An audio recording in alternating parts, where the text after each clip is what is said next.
Boa noite, estamos começando mais um podcast Conexão Saúde Minas, o podcast que traz até você as informações seguras na área de saúde, as informações mais relevantes, científicas e os profissionais que são profissionais renomados de Minas Gerais, profissionais que você gostaria de ter acesso e que muitas vezes têm dificuldade aí de agenda, eles estão aqui conosco para tirar suas dúvidas, para você deixar o recado aí nos comentários e ter uma resposta mais rápida, né?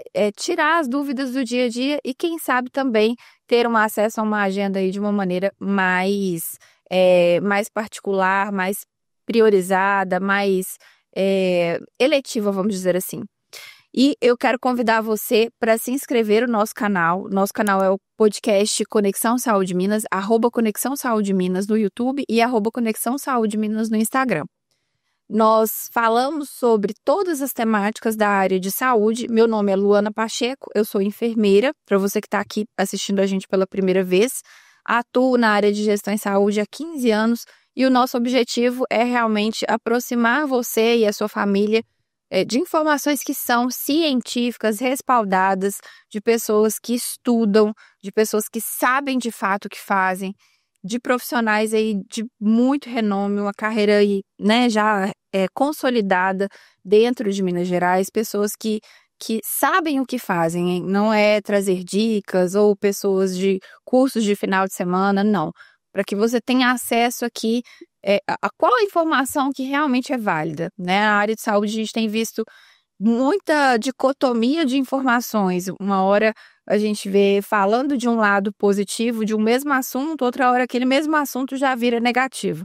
Então isso traz dúvidas na mente das pessoas e aqui a gente vai trazer as informações que você realmente pode confiar. O nosso tema de hoje é muitíssimo importante, já se inscreve no canal, compartilha já esse conteúdo com as pessoas que precisam desse conteúdo, que têm dúvidas, que às vezes tem alguma pessoa com esses sintomas que a gente vai falar aqui. O tema hoje é o Setembro Amarelo, que é o mês de prevenção ao suicídio.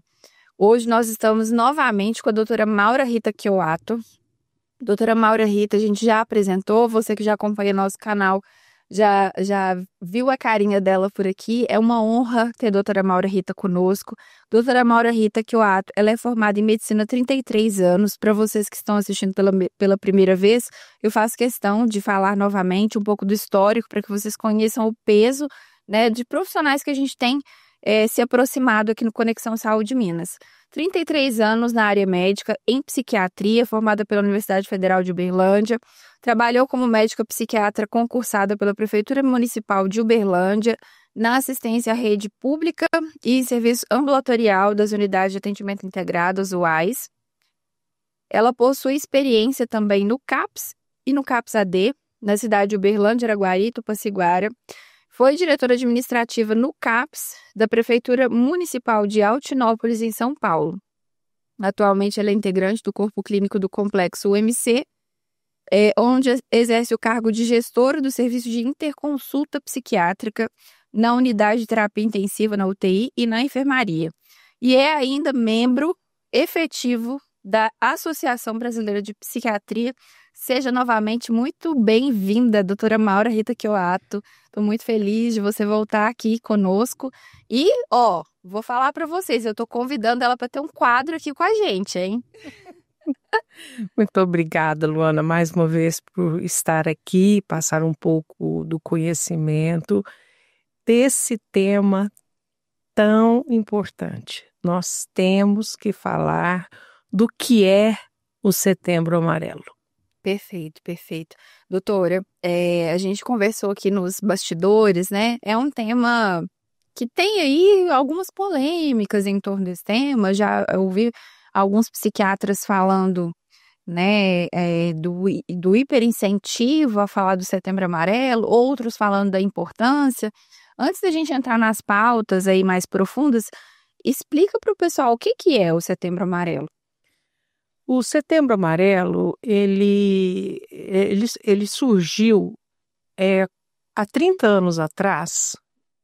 Eu vou contar um pouco da história.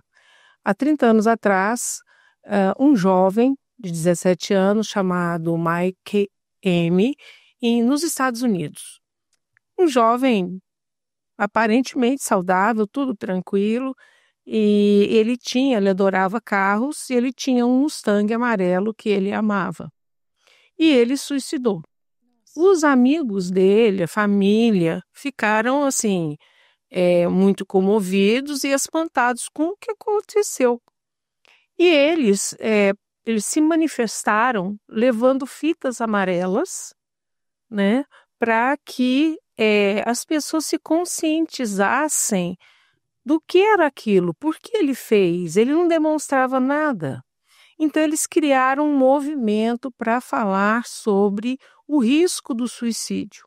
E esse movimento, ele ficou mundialmente conhecido. E a Organização Mundial de Saúde criou o dia 10 de setembro para ser o Dia Mundial de Prevenção e Conscientização ao Suicídio. A Associação Brasileira de Psiquiatria, há 10 anos, foi em 2014, se não me engano, ela instituiu no Brasil o Setembro Amarelo, né? Então, a história vem de um rapaz que gostava do Mustang amarelo, jovem, que suicidou, e começou-se a falar sobre isso. Então, uma campanha muito jovem no Brasil, né? É um assunto que, se a gente for olhar a história da psiquiatria, a gente vai encontrar papiros da Grécia antiga falando do que hoje a gente enxerga como transtornos psiquiátricos. Então, assim, é importante falar sobre o cérebro e aquilo que afeta ele. E acrescentando que o dia 17 de setembro agora vai ser o dia de conscientização sobre a automutilação. Nossa, que também tem ligação, né? Que também tem as suas ligações aí, né? Doutora, e o Setembro Amarelo, então, ele tem essa história aí, né, de conscientização com as fitas amarelas, com uma pessoa jovem, né, pelo que você falou, que cometeu o suicídio sem muito sinal aparente, é isso? Sim. Sem muito sinal aparente. Sim. Dentro dessa temática, para a gente seguir uma linha de raciocínio, as pessoas falam que falar de suicídio pode, ao invés de a gente prevenir, quando a gente começa a falar muito, isso pode meio que incentivar aquela pessoa que já está com uma intenção de, né, de cometer ali o autoextermínio, né? Isso é fato, é mito? Falar de suicídio abertamente como prevenção é realmente perigoso ou não? Falar abertamente sobre esse assunto é um cuidado que se tem. É um mito falar que dizer sobre isso vai incentivar alguém, né, ao ato. Vou repetir aqui, eu falei de uma outra vez, de o que eu aprendi com o professor de gastroenterologia, que ele sempre falava que a gente cumprimenta quem a gente conhece. Então, quanto mais se fala, mais as pessoas vão identificar alguma patologia prévia que leva a esse sofrimento extremo. Sim. Então, não acredito que é de uma hora para outra que uma pessoa ingere não sei quantas cápsulas de vários medicamentos do nada. Então, cada história é única, mas nós temos um geral que acontece. Quanto mais se fala, não teve um tempo atrás de como foi falado sobre câncer de pele, como a gente tinha que passar protetor solar. Isso diminuiu muito, né? Pessoas tão brancas, né? A gente toma banho de protetor solar com vitamina D lá embaixo, né? Mas assim, então repõe vitamina D, mas passa o protetor. Então, foi através da fala que se conscientizou e começou a diminuir os cânceres de pele. Perfeito. Né? E falar do Setembro Amarelo, de conscientização desse sofrimento intenso. Falar disso é dar escuta para quem precisa falar da dor. Nossa, profundo demais isso. Dar escuta para quem precisa falar da dor. Olha, esse tema mexe com a gente, né? Você para pensar muita coisa. Dentro da história que você falou, assim, teve um suicídio que despertou na temática, né, a necessidade de conscientizar. E aí, nessa própria história que você contou, não tinha nenhum sinal aparente, né? A gente pode identificar, existem sinais ou é porque a família talvez não tivesse essa conscientização? Quais são os sinais que eu posso perceber que tem ali uma pessoa com risco de suicídio, com o risco, né, com algum distúrbio instalado que a gente não está percebendo? Muitas pessoas falam, eu já ouvi, né, que quem quer se matar não fala, não conta. Mentira, né? Porque a pessoa, ela dá sinais, né? As pessoas é que não sabem ler os sinais. E é por isso que a gente está aqui. Exatamente, para falar que os sinais existem, que eles estão ali, e se a gente estiver mais atento com isso, a gente vai perceber sinais, né? Então, dos sinais, né, se uma pessoa está nesse sofrimento intenso e deseja falar sobre isso, mas não quer falar com um familiar, porque não quer não quer preocupar a família, não quer expor o sofrimento a alguns amigos, a gente sempre tem que lembrar do CVV, o Centro de Valorização da Vida 188. É um serviço nacional gratuito que funciona 24 horas. O fato de você falar sobre isso com alguém e desabafar a sua dor, uma pessoa que tem uma escuta, um acolhimento, pode ser uma ponte, né, para que você se conscientize e busque ajuda, né? Então, alguns sinais importantes por exemplo, a mudança de comportamento da pessoa, que é uma mudança que ela vai persistindo, a mudança é persistente. Vamos dar exemplo. A pessoa chegava no trabalho, cumprimentava todo mundo, tranquila, trabalhava, estava sempre solícita, de repente ela está mais cabisbaixa, está mais calada, começa a faltar no trabalho, está mais entristecida, começa a dizer, nossa, a vida é tão difícil, nossa, está tudo tão ruim. Isso é um sinal de alerta, a pessoa mudar o comportamento dela, né?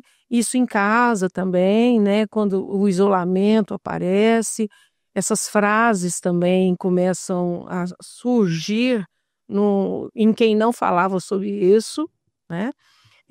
Pessoas que começam, por exemplo, a organizar a vida financeira, deixar tudo organizado, isso é sinal de alerta, né? Se tem pendências, se tem contas para pagar, começam a doar coisas que são afetivas para as pessoas, começa a se desfazer.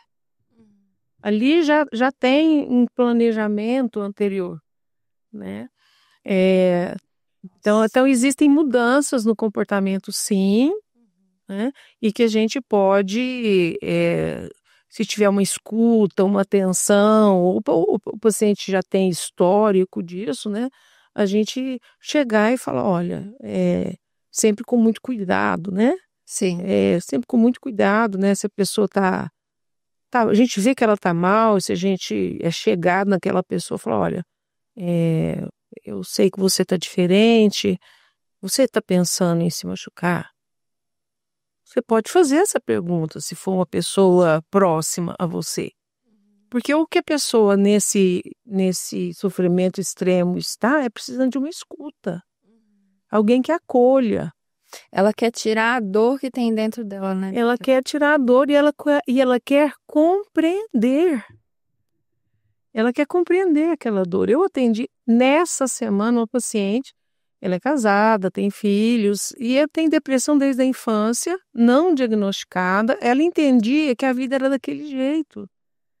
Aquele sofrimento que ela tinha, os episódios depressivos, né? Outra coisa que é um sinal aqui é uma pessoa que não bebia ou não usava drogas, começa a beber. Ou bebia socialmente, começa a ficar dependente.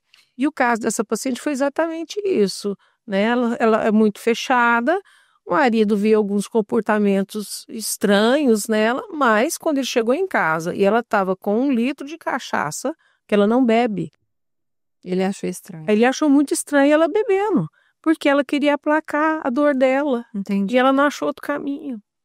E aí ela foi beber. Gente, é muito profundo, né? A gente falar dos sentimentos humanos. Assim. E tanto que tem essa diversidade, né? Por isso, assim, que precisa dos profissionais, né? Que sejam bons profissionais, porque é um quebra-cabeça com peças muito pequenininhas, né? Que você tem que ir montando para você fazer um bom diagnóstico. Sim.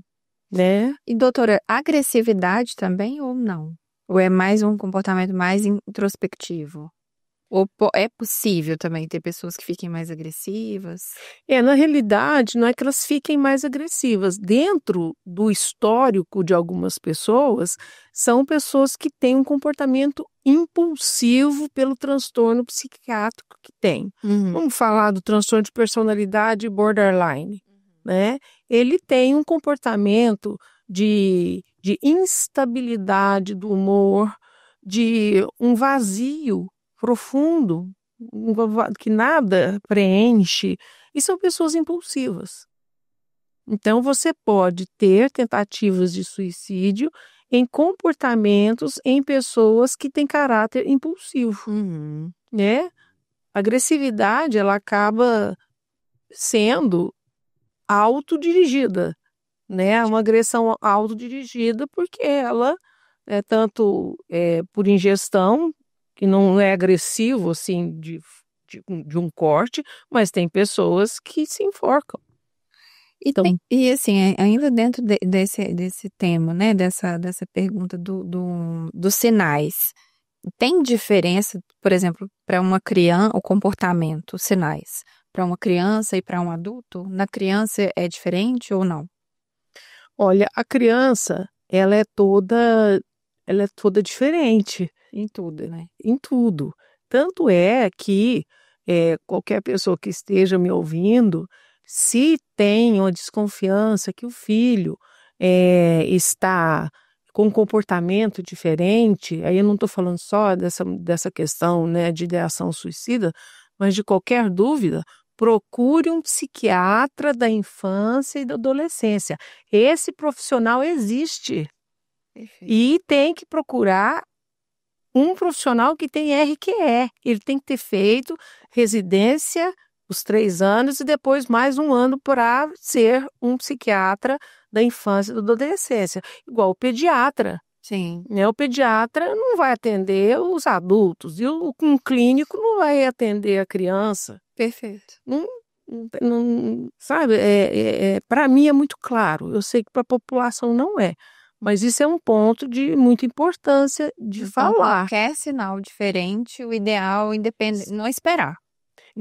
Existe o psiquiatra da infância e da adolescência, assim como tem o pediatra que vai observar se aquilo ali é disfuncional ou pode ser algo familiar. Pode ser preventivo também a consulta, não precisa ser necessariamente só buscar se você realmente viu que o negócio já está alarmante. Algumas coisas que eu já vi, o problema, a situação, o conflito estava na família e não na criança. Entendi. Era o contexto que a criança vivia, era totalmente nocivo para a criança e a criança reagia. E como a criança ela não sabe se proteger, né, ela virava o alvo ali. Né? Então, fica visualmente exposta, né? Exatamente. Então, assim, tem algumas situações, mas isso fica para a infância, para a adolescência e para diagnósticos coerentes e corretos da infância. Doutora, dentro do que a gente, dessa temática, né, a gente fala muito da depressão, porque está totalmente associado. Como que eu consigo diferenciar aquela pessoa que já tem um diagnóstico de depressão, que às vezes já está fazendo um tratamento e que, por mais que já está tratando, está acompanhando tudo, né, pode ter algum risco ali para o suicídio? Qual que é a diferença? Como é que eu observo isso? Não só a depressão, né, mas transtornos ansiosos podem, quando é muito grave, mas o transtorno afetivo bipolar, que é a fase depressiva, acho que a gente chama de depressão bipolar. Pessoas que são dependentes de álcool e droga são pacientes também vulneráveis a isso. Os pacientes com esquizofrenia, eles podem ter depressão e eles podem cometer suicídio, né? Então, várias patologias, porque se a gente for falar só em genética, não é só genética, não é só biológico, né? Nós temos cargas genéticas, sim, muito fortes, mas tem também todo um lado social, onde ela vive, com quem ela vive, tem um lado psíquico de maturidade ou não, de como ela lida com frustração, né? Como é que ela enfrenta adversidades, né? Como é que é essa busca do caminhar da vida, que você busca estratégias para você ficar bem. Né? Nossa, é muito profundo esse tema. Você vai falando, vai vir tanta coisa que não caber. Pode perguntar. Em relação, por exemplo, assim, você falou que tem estratégias, né, para que a pessoa fique bem. Um diagnóstico, ele não é só genético e tem várias outras coisas associadas. Normalmente, o que você avalia além da genética? Vitamina, comportamento social e o que pode ser feito no sentido disso que você trouxe, né? Questões sociais, tem alguma coisa mais prática para quem está assistindo, para que a gente já possa, às vezes, deixar uma orientação simples que pode ter um impacto positivo no dia a dia? Eu acho que tem um tripé, né? Primeiro, um diagnóstico feito por um psiquiatra de verdade, né? Que faça, né, um bom diagnóstico para identificar patologias e comorbidades, porque isso é muito comum. A gente encaminha sempre para o apoio psicológico, então o psicólogo faz parte. Perfeito. Eu, particularmente, encaminho sempre para o nutricionista, porque o eixo intestino-cérebro é inegável, né? Não adianta eu estar tratando a minha depressão, por exemplo, e a minha vitamina D não está legal, minha vitamina B12 não está legal, né? E tenho falta de um monte de nutrientes, eu vivo comendo açúcar, frituras, fast food, então eu tenho uma microbiota intestinal toda alterada. Vou ter, obviamente, um intestino permeável, né? Que ali vai entrar um monte de toxinas. E isso vai para o cérebro. E fica uma neuroinflamação. A gente chama inflamação de baixo grau. Quer dizer, não é só a neuroinflamação, é a inflamação no corpo todo. Por isso que muitos pacientes com depressão, eles falam, nossa, eu tô com uma dor, meu corpo dói inteiro. É real. É real, é inflamado. É um corpo inflamado. E aí a pessoa que não se cuida tão bem, ela entra em sobrepeso, entra em obesidade, e essa doença, obesidade, sobrepeso, é uma doença inflamatória. Aí junta. Tem que tratar tudo, né? Tem que tratar tudo. Eu acho que essas questões sociais, a gente fala pouco sobre a questão social, você falou do psicólogo, né? E eu acho que impacta muito, né? O social, ao contexto de vida daquela pessoa, igual você falou, tem pessoas que vivem num ambiente adoecido e tal, com as companhias, acho que isso influencia muito também, né? Não tem uma diferença entre depressão e risco real de suicídio. Se tem depressão, se tem outras doenças psiquiátricas, existe o risco. Então, eu acho que todos os transtornos psiquiátricos podem trazer algum tipo de risco se o paciente não for diagnosticado, se ele não buscar ajuda. Quanto mais precoce a ajuda, melhor o prognóstico daquela doença. Certo. Então, buscar a ajuda precocemente. Adesão ao tratamento. É muita gente que tem o diagnóstico e fala, não vou tomar isso não. E abandona o tratamento. Aí recai pior, né?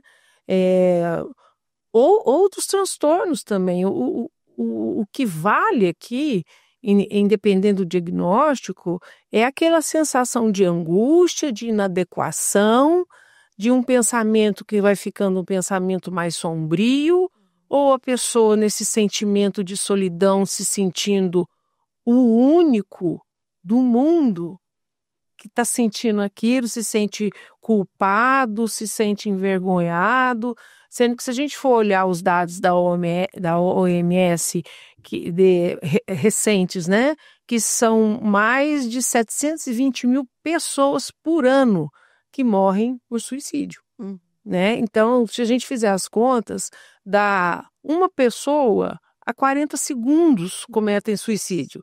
Então, assim, é muito comum. Então, as pessoas que estão nesse pensamento ou estão passando por essa angústia, não está sozinho. Tem outras pessoas vivendo coisas semelhantes. E a terapia, a conversa, ela traz clareza, lucidez, né? Isso. E esse primeiro passo, né? De estar se sentindo assim, procurar o CVV, que é 188, é um primeiro passo para quem às vezes mora sozinho, não tem com quem falar, né? Isso pode já, esse primeiro acolhimento, ele pode fazer toda a diferença. Um médico, eu acho que é tão relevante ter esse bate-papo aqui com você, doutora, porque o médico, ele é a pessoa que ele lida com vários níveis, vários tipos de pessoa, várias situações, né? Pessoas diferentes. E você trazer, dar luz, né? Colocar luz sobre esse tema e falar, olha, acontece e acontece com muita gente, isso, só por isso você já está tirando a venda dos olhos de muitas pessoas. E a outra coisa que eu queria que você falasse é sobre o maior preconceito que existe ainda em relação a procurar o médico para falar desse tema, né? Muitas vezes pode ser enfrentado pelo homem como frescura, né? Talvez até mais tabu pelo homem do que pela mulher. Ou a pessoa, médico ainda, será que ainda existe esse tabu de falar que procurar o psiquiatra é médico de gente louca, de gente desequilibrada, né? Tem isso ainda, eu queria que você falasse um pouco sobre isso, porque o psiquiatra, ele é a pessoa que vai ajudar, né? Então, eu acho que mudou muito, né? Tá tendo uma clareza maior e eu acho interessante, assim, né? Como o psiquiatra hoje, como o cérebro está sendo bem mais conhecido, a gente acaba virando um neurocientista. Não tem como você não ser um neuropsiquiatra ali, para conhecer, né, fundamentos básicos de anatomia, de circuitos neurais. E se de repente, se uma mágica acontecesse e a palavra psiquiatra fosse extinta da face da terra e da medicina, e agora a residência é de neurociência ou a residência é de neuropsiquiatria. Será que na hora que alguém fosse marcar uma consulta, olha, eu marquei uma consulta com a neurocientista hoje. Será que falar essa palavra, ela viria carregada de tanto preconceito assim? Estigmas, né? E estigmas. Porque a história da psiquiatria é que traz o estigma. Uhum. Né? Todo o caminho. A história da cirurgia também não foi bonita. Né? Para ter acertos, tem erros antes, né? Acontece. A evolução, ela passa por essas questões todas, né, doutora? Mas eu vejo, assim, que já tem muito conhecimento, as pessoas já estão mais conscientes disso. Evoluiu, mas, assim, eu acho que falta ainda esse autocuidado direcionado para investir na saúde mental. As pessoas não estão muito afim, eu vejo isso. E eles querem, as pessoas, a gente está falando das mulheres também, elas estão ali investindo o quê? Na estética, né? No emagrecimento, especificamente. Mas e a cabeça? Não pode investir nela, não? Vamos fazer de conta que ela não está lá, ou começa um tratamento, melhora. Eu escuto o próprio paciente falando, então eu parei, né, tipo assim, meu tratamento acabou. Eu falei, isso é como? Porque essa pessoa está voltando porque recaiu, né? Eu falei assim, mas como você deu sua alta? Da onde você tirou isso? Quem deu, né? Quem deu? Porque se for um cardiopata, pessoa hipertensa, ela jamais vai tirar o antihipertensivo dela, porque ela pode ter um AVC. Né? Aí tira um antidepressivo ou tira um estabilizador de humor num transtorno afetivo bipolar e tem uma crise maníaca, uma crise depressiva gravíssima. Nossa. E quanto mais crises tem, mais difícil é de estabilizar depois. E maior o risco, né? Maior o risco. Maior o risco. Doutora, e assim, esses medicamentos todos que normalmente o psiquiatra, você como psiquiatra prescreve tudo para controle, né, dessas doenças, Sim. desses distúrbios, eles controlam os pensamentos também ou não? Porque eu vejo falar muito assim, né? O pensamento da pessoa, até eu gosto muito do Augusto Cury, ele fala muito sobre isso, né? Ele tem uma metodologia lá que ele fala do vídeo dos seus pensamentos. Questione os seus pensamentos, porque o seu pensamento pode ser o seu maior sabotador.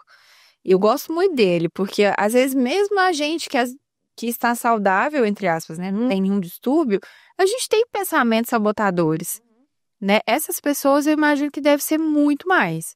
Os medicamentos, eles vêm para controlar esses pensamentos? Como que é?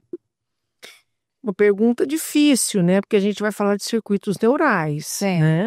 Então, existe mesmo alterações em circuitos neurais em que tem o aparecimento de pensamentos intrusos e negativos, né? O TOC, transtorno obsessivo compulsivo, é um exemplo, né? E no caso ali pode aparecer como organização, a pessoa chega aqui, o copo aqui, se não tiver aqui, fica enlouquecido. Entendi. Né?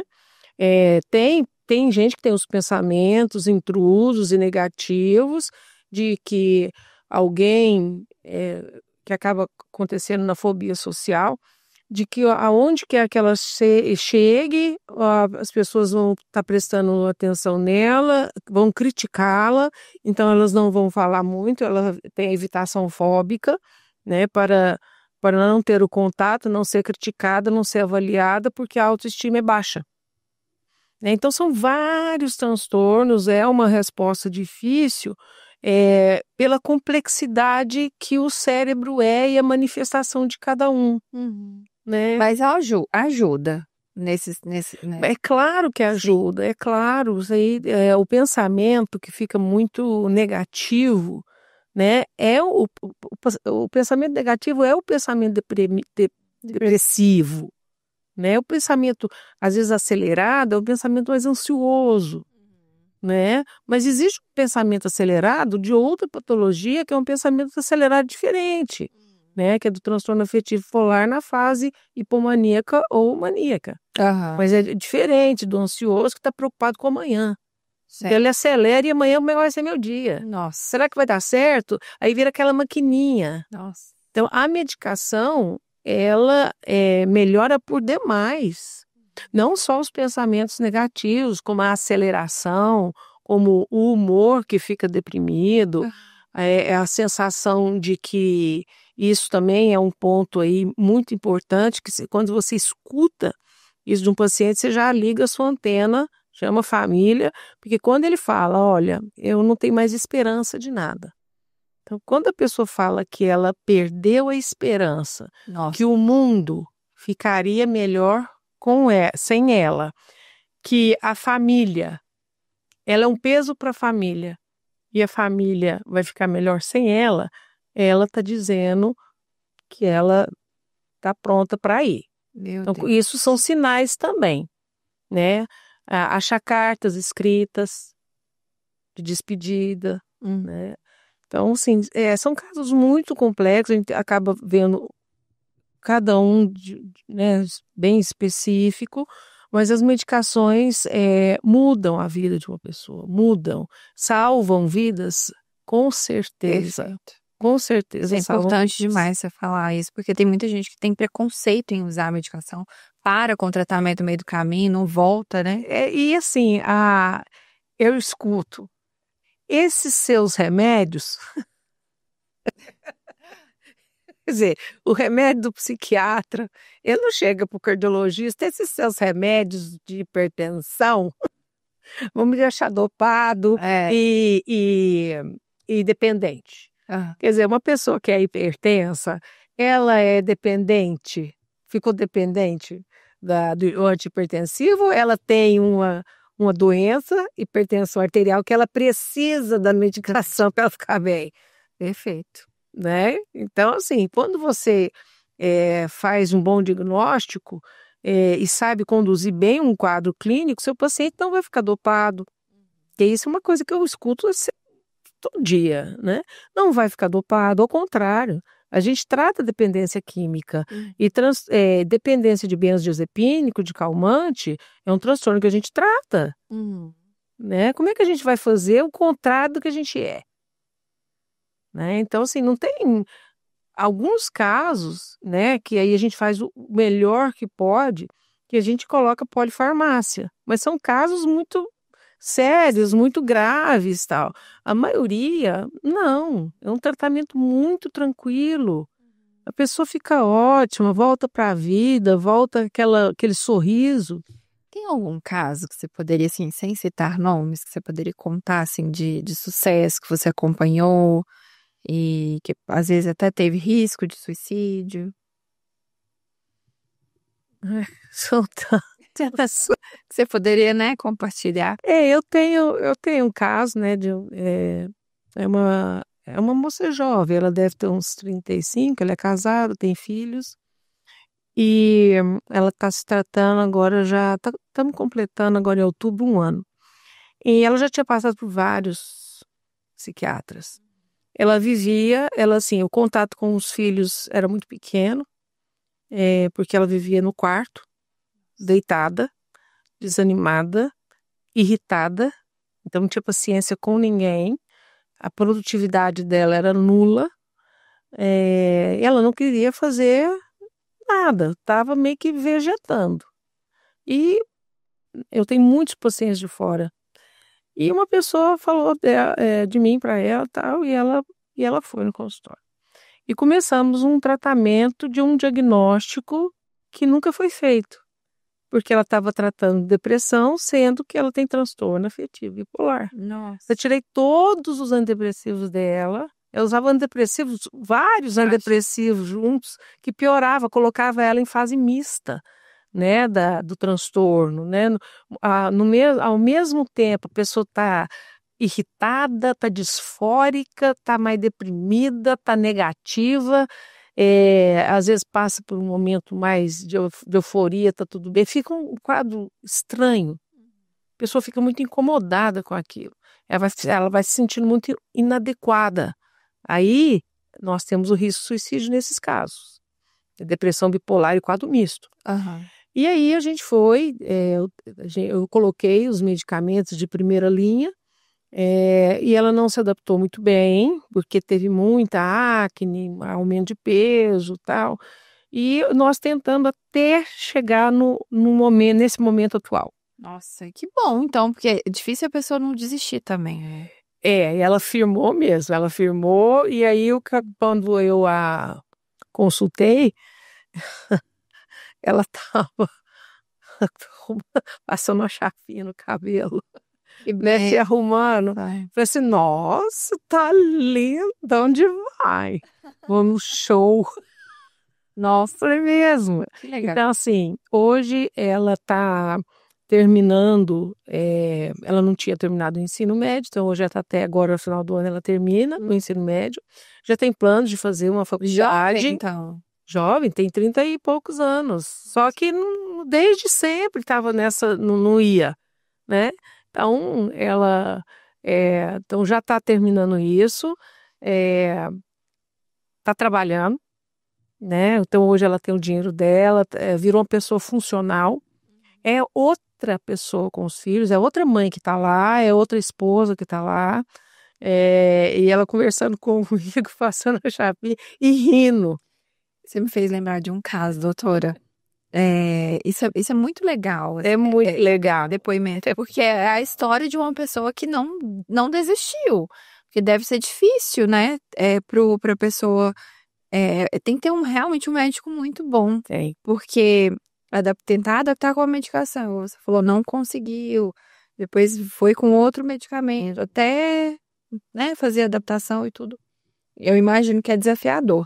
Eu me lembrei, você falando, de uma situação que eu vivi no ambiente de trabalho, e aí eu queria trazer também essa questão do ambiente de trabalho. Correto. Eu vivi uma situação que a pessoa, ela via outras pessoas, tipo, nós estávamos no trabalho e ela via mesmo, ela relatava que via outras pessoas ali que essas pessoas não existiam. Certo. E ela informava que ela estava vendo outras pessoas ali junto com a gente. Uhum. E aí, muitas vezes, o profissional, o colega, ele não sabe como reagir, né? Se não for uma empresa ali preparada, a empresa que eu estava era uma empresa preparada. Mas se não for uma empresa preparada, muitas vezes a gente não sabe o que fazer, né? Numa situação que a pessoa às vezes está em alguma crise. Uhum. Como que a gente pode orientar? Porque as pessoas estão aí, né? Gente que tá com depressão também trabalha, também sorri, né? A gente às vezes pensa, não, a pessoa tá enclausurada ali dentro do quarto e não faz mais nada. E não é só isso, né?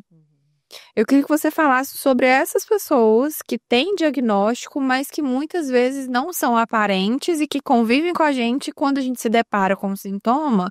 Como que a gente pode reagir? O que que a gente tem que fazer? Essa é uma pergunta extremamente importante, porque a gente vai entrar na área dos líderes de empresa, né? Uhum. Das empresas, né? E não só empresas, mas os lugares onde tem algum tipo de chefia. Pode até ser a nossa própria casa, Sim. né? Então, isso seria um grande ganho se tivesse a conscientização de que a saúde mental ela é importante demais e que as empresas deveriam ter uma assessoria.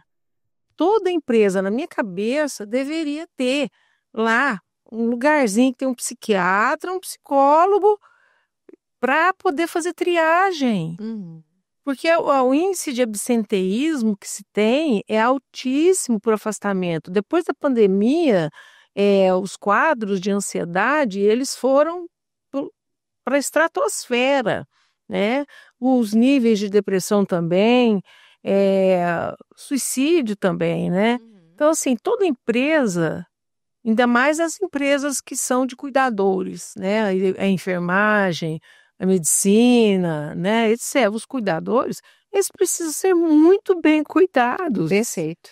Sabe? E as pessoas não se tocam. Eu não sei como fazer, né, para fazer uma campanha para que as pessoas tenham um tipo de Triagem. triagem. Aham. Tem que fazer triagem, porque tem pessoas adoecidas em todos os lugares, né? Ainda mais esse momento que a gente passa aqui no Brasil, que está sendo uma coisa muito esdrúxula, né? Isso ainda corrobora, né, para aquela sensação de que parece que eu estou nadando E não sai do lugar. e não saio do lugar, né? Trabalho demais, tem pessoas acumulando trabalho, ficando exaustas, né? E isso eu vejo muito, né? Eu trabalho num hospital, Perfeito. né? Então, assim, às vezes eu estou sentada lá, estou escutando uma enfermeira, nossa, mas eu não estou dormindo nada, nossa, eu não estou bem. Eu fico pensando assim, poxa, como é que aqui nesse hospital não tem? Não tem nada, né? Não tem, né? Eu fiz uma proposta, fui lá conversar para isso. Acho que é importante a senhora trazer essa questão, porque agora veio a NR1 para regulamentar, para falar da importância de ter esse ambiente que acolhe, que protege, que respalda. E um psiquiatra, né, reforçando sobre a necessidade de se triar, de se olhar com mais cuidado, com mais carinho, previne muitas outras coisas, inclusive dentro do próprio ambiente de trabalho, dentro de casa, Sim, né? certeza. Às vezes eu já trabalhei em grandes empresas que tinham isso muito bem estruturado e que inclusive protegeu de situações que poderiam desdobrar na família. Com certeza, com certeza. Não tenho dúvida, não tenho dúvida. E sim, fico bem conformada, sabe? Uhum. Porque tudo bem que essas campanhas como o Janeiro Branco, né, que é de saúde mental tenham só 10 anos, poxa, mas 10 anos que já deu para falar sobre alguma coisa. E empresas mexendo com muitas pessoas, não olharem, não mexerem em nada para poder cuidar dos funcionários. E aquele monte de funcionário que afasta. Uai, que produtividade é essa? Exatamente. Precisa ser medido, mensurado, né? É. Doutora, é muito bom, falas importantes demais, que eu acho que a gente tem que levar mesmo para as pessoas, para as empresas, para quem está aqui te assistindo. Eu queria que você falasse um pouquinho, que a gente está aqui falando sobre prevenção, mas no caso das pessoas que já tentaram o suicídio, já realizaram ali a tentativa, né? Como que são os cuidados com essas pessoas que já realmente ali já tentaram uma vez e não deu certo? Então, eu acho que puxar a família, ter uma conversa muito séria, a família tem que participar, e por lei mesmo, né? A família tem que acolher o paciente, não existe mais aquelas questões de ter um hospital psiquiátrico, o paciente vai morar lá. Não existe isso. A família vai ter que acolher. Então, essas questões de... A pessoa já tentou, já passou por uma tentativa, a principal responsabilidade é a família. A família tem que... A gente chama de contenção afetiva. E a gente tem vários tipos de contenção. A contenção química é aquela que eu faço, né? Que eu prescrevo a medicação. Se a pessoa está agitada, prescrevo uma medicação que faz a contenção química nela. Tem a contenção mecânica, que é feita dentro do hospital, né? Contenção afetiva. Quem faz é a família, né? Então a família tem que ter uma escuta cuidadosa. Essa questão dos adolescentes, por exemplo, que eles são um grupo de risco, né? Por causa da tal da internet aí, do bullying que tem nas escolas, do cyberbullying, das comparações que eles desenvolvem anorexia nervosa, bulimia nervosa, por causa dessas comparações, né? Então, o segmento do tratamento, porque quando você, como eu falei, né, quanto mais cedo o diagnóstico, melhor o prognóstico. Então, os pacientes que já tentaram suicídio e que estão com tratamento e que estão aderidos, porque a família também é estruturada, isso a gente vê um prognóstico melhor, né? Quanto mais cedo se adoece, mais cuidado a gente tem que ter, porque aí a característica genética está muito marcada nessa pessoa. Então, normalmente são pacientes que vão tratar por muito tempo. Entendi. Então, o vínculo com o médico, o cuidado de não se trocar de médico porque o meu convênio trocou. Nossa. Isso, para mim, é uma das maiores tristezas, né? Eu já trabalhei em SUS, já atendi um monte de convênio, já trabalhei em clínicas populares. E totalmente, porque estava muito bem, e aí de repente eu saí daquela clínica, o paciente vai continuar com outra pessoa. Como se fosse tudo igual, né? E não é. E não é. A gente sabe que não é. Né? Então, assim, às vezes o paciente estava indo bem, né? Quando eu atendia convênio. Aí eu parava de atender e ia para onde? Tempos depois, o paciente aparecia no meu consultório. Péssimo. Perdeu tudo. Perdeu tudo. E aí eu falei assim, mas o seu diagnóstico é tal, por que você está usando esse remédio? Nossa, Deus. Aí mudaram tudo. Na UTI já atendi gente assim, né? Que foi prescrita uma medicação que era contraindicada para ela, foi parar lá no hospital. Doutora, essa semana, não sei se você chegou a ver, nossa, assim, esse assunto que eu vou falar agora, ele mexeu muito comigo, muito, muito. Eu fiquei muito revoltada. Eu fiquei assim, não sei se você viu. Aconteceu essa semana, agora o assunto tá super em alta. Acho que cerca de 1 dia, 2 dias, não sei. Você falou dos adolescentes que eles são uma população de risco. surgiu uma notícia de uma menina chamada Alicia, né? Que ela foi espancada brutalmente por 4 colegas, 3 meninos e uma menina, na escola, uma menina de 11 anos, porque um dos meninos queria ficar com ela, né? Beijar ela, e ela disse que não. Ela não quis. E aí, no momento que ela foi ao banheiro, eles 4 entraram e espancaram ela até a morte. Ela morreu de traumatismo craniano. Nossa, aí.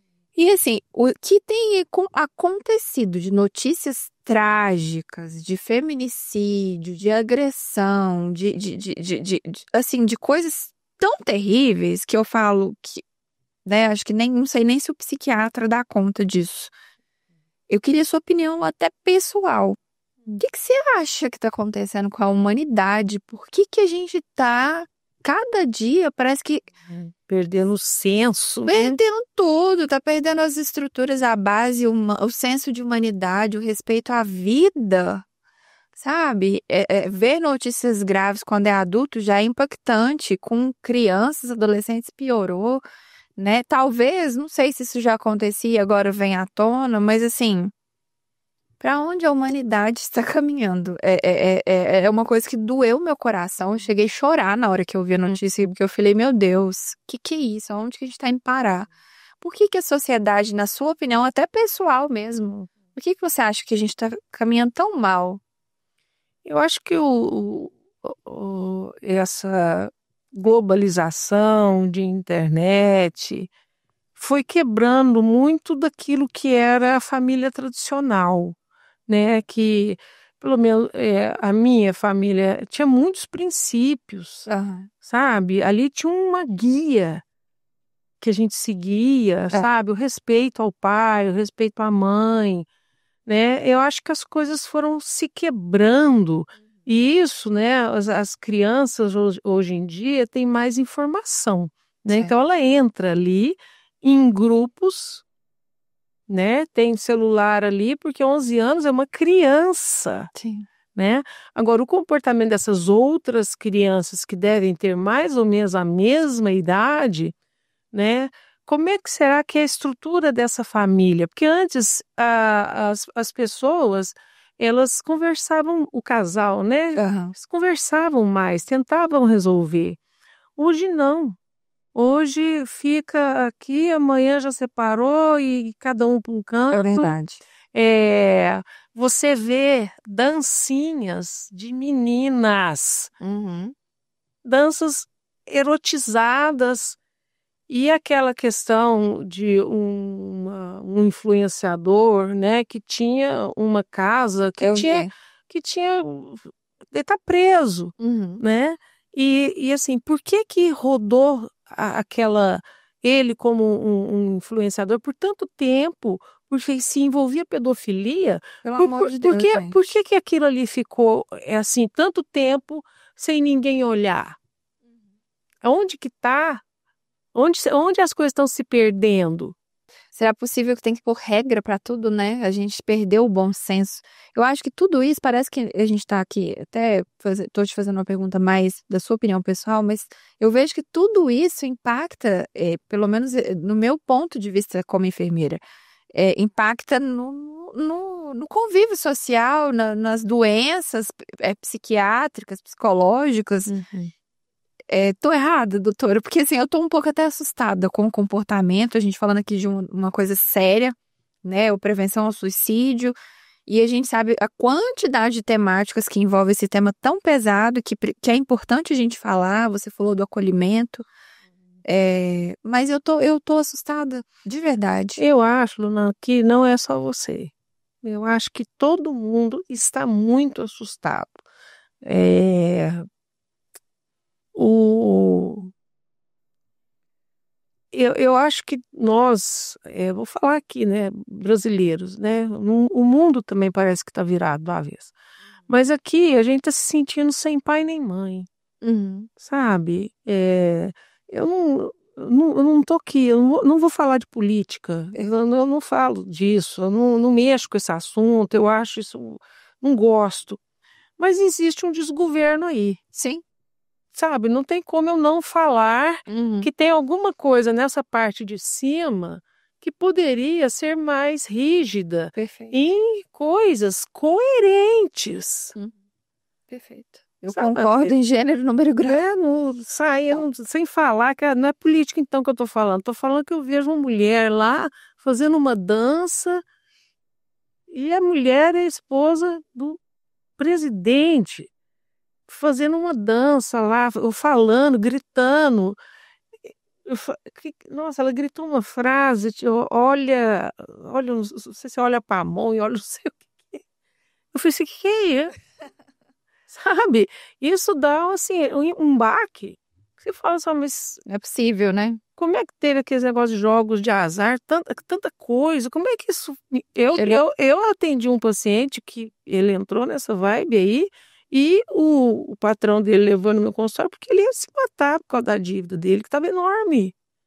E teve outro que realmente se matou. Partiu. Partiu porque estava endividado e não ia conseguir pagar. E por que isso ficou liberado tanto tempo? Isso vem sendo influenciado há anos. Há anos. E quem que poderia estar, então, fazendo as regras? Né? Então, sabe, eu acho que todo mundo está assustado com o que está acontecendo, que não tem como não ver isso. E não tem como, a gente não sabe mais o que é verdade e o que é fake news. É verdade. Não tem como saber mais. É.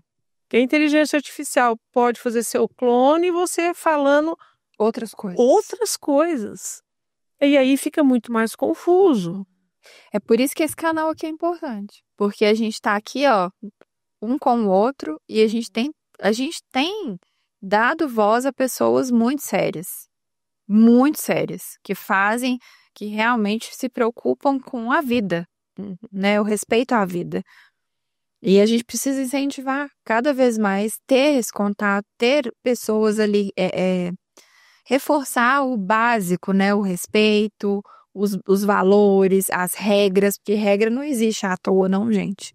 Essa questão que você fala dos costumes, né? A gente relativizar tudo vira essa desordem absoluta, né? Porque tudo virou, é relativo, tem que ser avaliado. Calma, não é bem? Eu também sou dessa opinião. Não é um desgoverno, a gente tá sem pai, sem mãe, tudo tá relativo, tudo pode, e eu realmente também acho que não é por aí. É bom saber que tem, de alguma forma, é bom saber que tem pessoas que pensam, que se preocupam, e eu acho que a nossa voz tem que ser fortalecida, eu acho que a nossa voz tem que ganhar peso, eu acho que a gente tem que falar, eu acho que a gente tem que, sabe, brigar por ter ainda um país que vale a pena.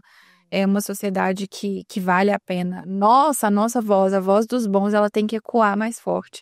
Então, obrigada por isso, obrigada por falar, obrigada por estar aqui, que eu sei a seriedade, a sua seriedade como médica, psiquiatra, né, como pessoa também.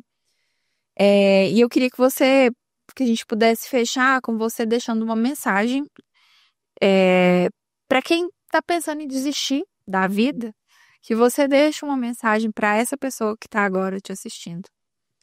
A minha mensagem é que você não está sozinho.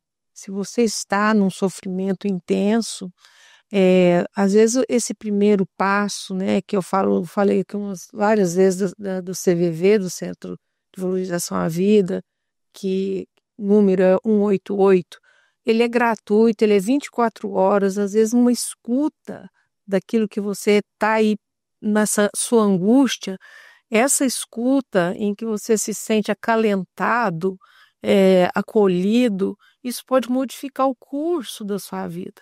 São muitas pessoas que têm o mesmo pensamento, né? Então isso não é uma coisa, é só comigo. Não é isso, né? Quem tem cérebro humano tem sofrimento humano, né? E muitas coisas têm tratamento. Eu costumo brincar, na próxima encadernação tem que nascer passarinho, porque se nasceu com cérebro humano, a gente vai passar por algumas alterações. Então, é importante pedir ajuda. Pedir ajuda é um carinho que você faz a você. E isso isso não é um luxo, isso é uma necessidade. Você cuidar da sua cabeça, do seu bem-estar, da sua felicidade. Então, assim, existem ótimos profissionais, né, que a pessoa pode buscar ajuda. Antes não tinha tanto acesso, hoje já tem. Mas busquem bons profissionais com uma boa qualificação, capazes de fazer diagnósticos, bons diagnósticos, diagnósticos diferenciais para ter uma terapêutica eficaz. Sensacional. Pessoal, é um tema que toca o coração da gente, leva a gente a refletir, né? Eu quero agradecer imensamente, mais uma vez, a doutora Maura Rita Chioato, médica, psiquiatra, com tantos anos de profissão, né? Com uma carreira aí impecável. E as suas palavras acalentam o coração, não só meu, que estou aqui ouvindo, que fico olhando para a sociedade, que lembro de casos, que tem pessoas, às vezes parentes, que passam por essa situação, que me traz vários insights, mas eu tenho certeza que para quem está assistindo também. E tenho certeza que o pessoal quer ouvir e ouvir mais você. Eu reforço o convite para você vir todo mês para a gente falar sobre um tema diferente. E para você que está assistindo, deixa a sua pergunta aqui no YouTube, no Instagram, para a doutora Maura Rita, que a gente vai começar a responder as perguntas de vocês.